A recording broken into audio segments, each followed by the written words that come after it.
It is the mid-2000s. It is a happy time in gambling, particularly for poker. The movie Rounders was popular, more people were playing poker, and a person could make some decent money while playing out of their own home. Then, one terrible day on Friday, April 11th, 2011, this happened.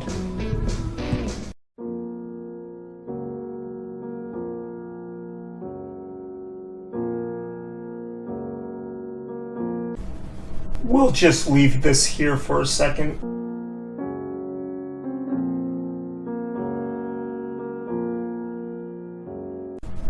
Anyways, gone were the days of convenient play. Since some players were incapable of a friendly game of poker and didn't think that play money was worth the time, skills remained dormant for years. Let's face it, play money just doesn't have the same effect as real money games. And unless one wants to go to the casino daily, it's hard to work on this skill daily. Then years later, one day while randomly shopping on the PS4 online store, which is awful in my opinion, but we can talk about that another day, I found Prominence Poker. Yes, it's a free download, but let's review. Originally released in 2016 by 505 Games, as of the date of this video, PS4 still provides servers for online play. Once again, we will be doing a pros versus cons style review.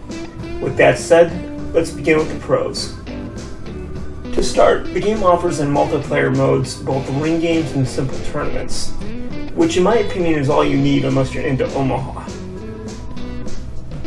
The skill tiers are probably the best feature.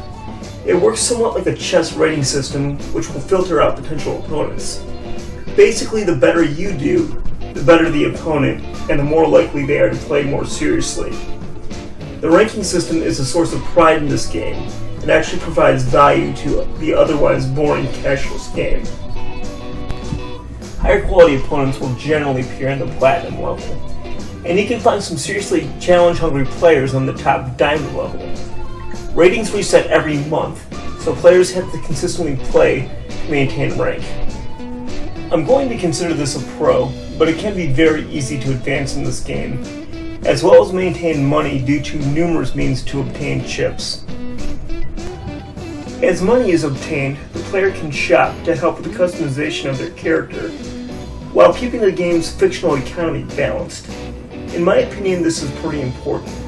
Clothes, tattoos, and jewelry can help give the character more personality, whereas loot cases can be obtained for more items and even upgraded for a price, which further balances out the game's fictional chips. Since we're talking about customization, this is a good time to bring up the cons. While there are a decent amount of options for character customization, the art style just doesn't appeal to me and strikes me as bad Grand Theft Auto. The music is also incredibly tiresome and repetitive. It is managed by the faction system, which are named after the ultra-original playing card suits: hearts, spades, clubs, and diamonds. How exciting! When it gets down to it, I just don't care about the setting and backstory of the world of Prominence. It doesn't take away from the game, but it doesn't add anything either.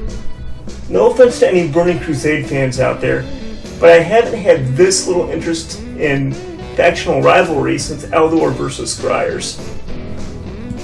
Getting back to the cons, the gameplay limitations are pretty significant.